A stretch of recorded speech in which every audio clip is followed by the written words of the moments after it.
In this example, we will see how the equilibrium module can be used for calculation of industrial processes. So for that, we'll take the example of silicon refining. So pure silicon may have two main impurities of boron and phosphorus, and we remove them. So we remove boron by passing a mixture of H2 and H2O gas over it, and we remove phosphorus by subjecting a silicon melt to a vacuum. So we'll see how we can make these calculations in the equilibrium module of Axis, and also how equilibrium can be useful in optimizing the process conditions for the same. So let us start with the calculation of phosphorus reduction in high purity silicon. So I'll go to my equilibrium module, and the reactants that we're going to enter are silicon with boron and phosphorus impurities, and since you are making a vacuum, so you'll also pass argon gas over the silicon melt so that it does not oxidize. So silicon, phosphorus, bo boron, and argon. So silicon is 98, so 1% phosphorus impurity and 1% boron impurity. So we'll select our databases now. So in FactSage, FS-SUPSI database has been developed for high purity silicon. So this is the ultra pure silicon database. However, as you can see that I do not have access to this database. So for the calculations, I'll be using the FT-Lite database. So you can use FT-Lite database, but the results will not be as accurate as the FS-SUPSI database. And because you are passing argon gas, so we'll also have to select the FactPS base, which is the database which has the thermodynamic properties of all the gases. And then we'll select OK, and we'll go next. So what we want to do now is, because we are making vacuum and vacuum can be made of different pressure levels, so we'll vary our pressure. So on this tab of pressure, if you left click on this arrow, then you get drop down menu where you can choose how you want to input the pressure. Do you want to input in terms of direct P or in log 10 P? So over here I'm using log 10 P, and I'm varying it from -5 to 0 at an interval of 0.1. So from 10 raised to power -5 atm to normal atmospheric conditions. The reaction temperature is going to be 1600 degrees. So I'll just select all the phases over here. So select all solutions, pure solids, and we'll also select gases. And then we'll calculate. And now we can see if silicon is actually being refined from phosphorus or not, and if phosphorus is going from the silicon melt to the gases. So for that, we'll plot the results. So plot results, axis. So over here, we'll select weight percent of solution species, because phosphorus is dissolved in liquid silicon, and then on the x-axis, we'll select PATM here, and because we are plotting it in terms of log 10x, so we'll select log 10x over here. So if you click refresh over here, you can see that the bounds become very large. Like they go from 0 to 100 for the y-axis, and from -70 to 5 for the x-axis. So I'll just change them quickly so that we can view the figure more easily. So phosphorus was just 1%, and if it reduces, then it will become even less than 1%. So I can vary this from 0 to 1, and the locked in PATM, I can vary this from 0 to -5. Take it at every 1. Okay. Then we'll select the solution species. So so if you select this menu, then what you can see is that over here, this is the phase, and these are all the species that are dissolved in that particular phase. So you want to go to liquid, and we want to select phosphorus. So you just left click over here, and then OK, and then we can click on plot.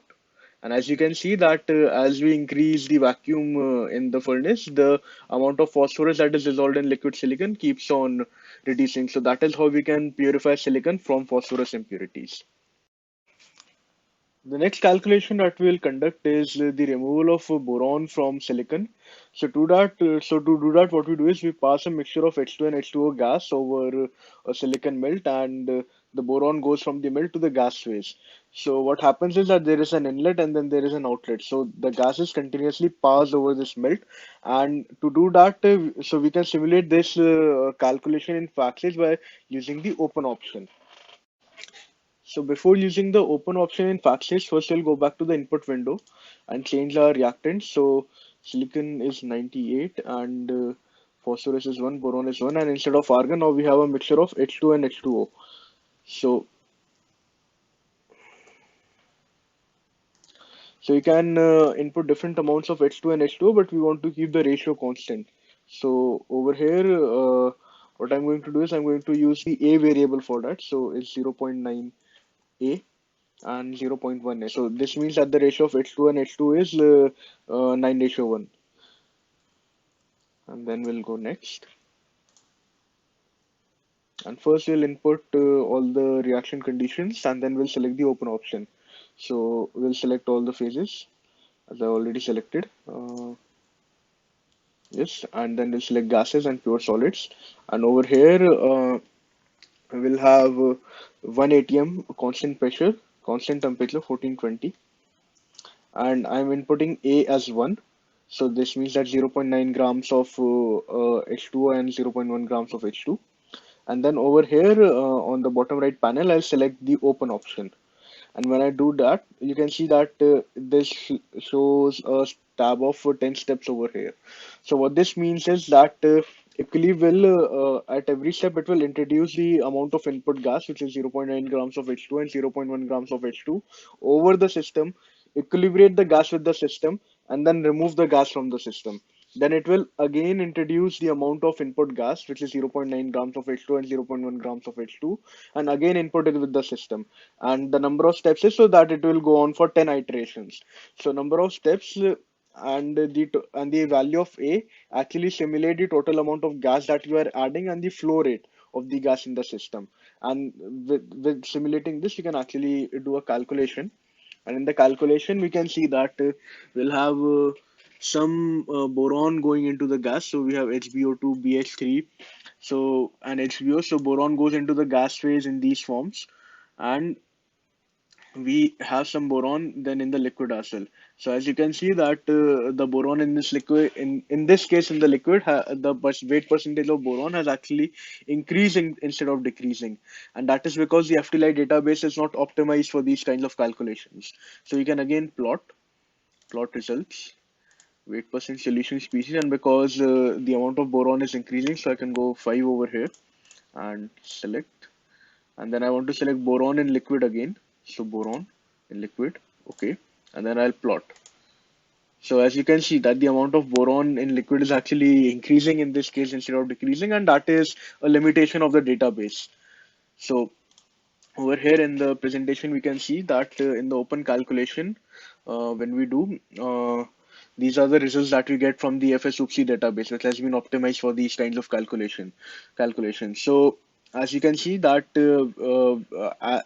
at 1420 degrees, with increasing amount of gas that is passed over the system, the amount of boron actually decreases in the silicon melt, and we can actually optimize our process by decreasing the reaction temperature. So because the amount of boron decreases more when the temperature is lower. We can also see the effect of different ratios of H2 and H2O gas and how that affects the weight percentage of boron in our silicon melt. And so this kind of a calculation can be used to optimize these kinds of processes.